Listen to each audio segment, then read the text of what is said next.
इस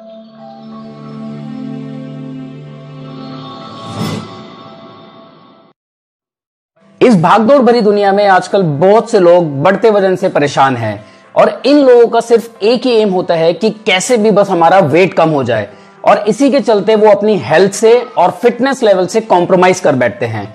ऐसा कैसे होता है और क्यों होता है, आइए इसको समझते हैं। देखिए, हमारी बॉडी में जो वेट होता है वो 2 पार्ट्स में डिवाइडेड होता है। पहला होता है लीन बॉडी मास और दूसरा होता है फैट मास। लीन बॉडी मास हमारा जो बनता है वो बनता है मेनली मसल से, बोन से, ऑर्गन से, फ्लूइड से यानी वाटर से और एसेंशियल फैट से। दूसरा जो फैट मास होता है उसमें सबक्यूटेनियस फैट होता है जो हमारी स्किन के नीचे होता है, और दूसरा होता है हमारे ऑर्गन्स के ऊपर जिसे हम कहते हैं विसरल फैट। इस फैट की एक लिमिट होती है बॉडी में हर किसी की। मेल्स में इस फैट की जो लिमिट होनी चाहिए, जिसको एक हेल्दी रेंज कहा जाता है, वो मैक्सिमम 15% होना चाहिए उनके बॉडी वेट का, और जो फीमेल्स में होना चाहिए वो 20% होना चाहिए उनके ओवरऑल बॉडी वेट का।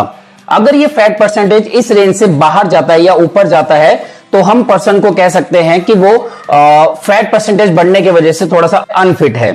अब जो भी ये ओवरवेट पर्सन होते हैं, इनके पास 2 तरीके होते हैं अपना वजन कम करने के। पहला जो तरीका होता है वो बहुत ही अनहेल्दी होता है, दूसरा जो तरीका होता है वो हेल्दी होता है। पहले हम अनहेल्दी तरीके की बात करते हैं कि अनहेल्दी तरीका कैसे और क्यों होता है। अब इसमें होता क्या है कि लोग लो कैलोरीज खाना स्टार्ट कर देते हैं। उनका मेन एम यही होता है कि बस वो कैसे भी कैलोरीज कम खाएं, उसमें प्रोटीन का कोई कंपोजिशन कितना रहना चाहिए या कार्बोहाइड्रेट का कितना रहना चाहिए, गुड फैट्स का कितना रहना चाहिए, कोई भी किसी चीज पे ध्यान नहीं दिया जाता। सिर्फ और सिर्फ इस चीज पे ध्यान दिया जाता है कि कैलोरीज कम खानी है, और कैलोरीज थोड़ी बहुत कम नहीं खानी होती है, एकदम से बहुत एक्सट्रीम लेवल पे कम कर देते हैं, या फिर अपने आप को भूखा रखने लगते हैं। और कई लोगों को आप देखोगे कि बहुत ज्यादा कार्डियोवैस्कुलर एक्टिविटीज करते हैं, यानी कार्डियो एक्सरसाइज ज्यादा करते हैं, वेट ट्रेनिंग एक्सरसाइजेस नहीं करते हैं। उन्हें लगता है कि कार्डियो एक्सरसाइजेस करने से ज्यादा वेट लॉस होगा, जल्दी वेट लॉस होगा। या फिर कुछ न्यूट्रिशनिस्ट हैं, कुछ स्लिमिंग सेंटर्स हैं जो अपने क्लाइंट्स को डायरेटिक्स यूज कराते हैं। जो भी पर्सन इस तरीके से वेट लॉस करता है वो 10-15 दिन के अंदर 5-7 किलो भले ही वजन कम कर ले, लेकिन उसे ये नहीं पता होता कि उसके सर पर एक खतरे की घंटी बजने लगती है। जाने अनजाने में उसने एक ऐसा गलत काम कर दिया होता है, ऐसा पाप कर दिया होता है जो कि उसे फ्यूचर में बहुत ही दिक्कत पैदा करेगा। ऐसा क्यों होता है और क्या होगा ऐसा आने वाले समय में, मैं आपको बताता हूं।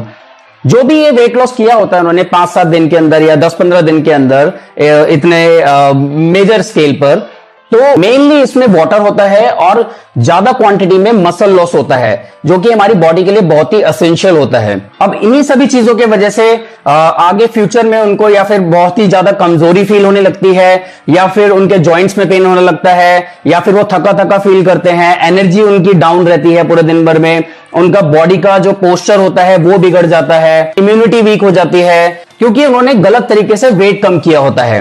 वो लोग पतले तो हो जाते हैं थोड़े दिनों में, लेकिन वो पहले से भी ज्यादा अनफिट हो जाते हैं, क्योंकि जो मेन अनप्रोडक्टिव चीज थी उनके बॉडी के अंदर वो थी fat percentage, higher fat percentage. वो तो कहीं नहीं, वो तो कम हुई नहीं, लेकिन जो असेंशियल चीजें थी, मसल थी और वाटर था, वो उनकी बॉडी से फटाक से निकल जाता है। तो और वेइंग मशीन पे वेट कम आने से वो बहुत ही ज्यादा खुश हो जाते हैं। सो अब बात करते हैं वेट कम करने का हेल्दी तरीका क्या होता है। सबसे पहले जब भी आप वेट कम करने के लिए कैलोरीज कम करें तो एकदम से एक्सट्रीम लेवल पे डेफिसिट ना करें, कम ना करें। दूसरा, आपकी डाइट में जो प्रोटीन की क्वांटिटी है वो आपको अच्छे से डिसाइड करनी है, यानी आपका एक्टिविटी लेवल क्या है, आप किस लेवल पे ट्रेनिंग कर रहे हैं, उसके अकॉर्डिंगली आपको प्रोटीन की जो क्वालिटी है और क्वांटिटी है अपनी डाइट में रखनी है, जरूर रखनी है। क्योंकि प्रोटीन का होना आपकी डाइट में इसलिए जरूरी होता है क्योंकि प्रोटीन ही एक ऐसा मैक्रो न्यूट्रिएंट है जो आपके मसल्स को प्रिजर्व करेगा, या जो मसल्स आपके टूटते हैं उनको रिपेयर करेगा। उसके बाद अपना जो भी कार्बोहाइड्रेट का डिस्ट्रीब्यूशन है या फिर फैट्स का डिस्ट्रीब्यूशन है, आपके कैलोरी, टोटल कैलोरी इनटेक के हिसाब से वो आप डिस्ट्रीब्यूट कर सकते हैं। तीसरा, आपको वेट लॉस या फैट लॉस करने के लिए सिर्फ और सिर्फ कार्डियो पे फोकस नहीं करना है, आपको एक्सिस कार्डियो नहीं करनी है, आपको वेट ट्रेनिंग भी करनी है।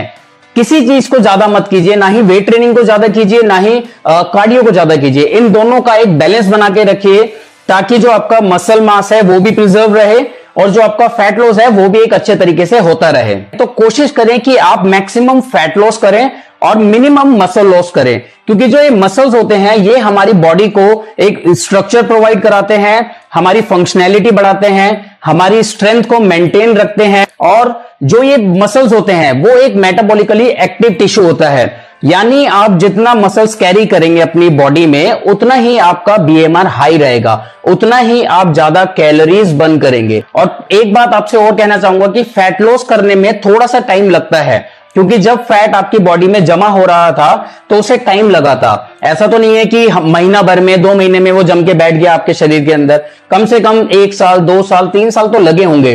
तो कम करने के लिए भी उसको कम से कम 6 महीने साल भर दीजिए। और आपका प्राइम गोल जो होना चाहिए वो फिट रहना होना चाहिए, ना कि पतले होना चाहिए। तो कभी भी अपनी न्यूट्रिशन की प्लानिंग करवाएं या ट्रेनिंग प्रोग्राम आप डिजाइन करवाएं या किसी भी ट्रेनर के अंडर में ट्रेनिंग ले, तो उनसे ये कभी मत कहिएगा कि मुझे पतला होना है। उनसे ये कहिएगा कि मेरे को अपनी बॉडी का स्ट्रक्चर ठीक करना है, मुझे फिट होना है अपने डे टू डे लाइफ में।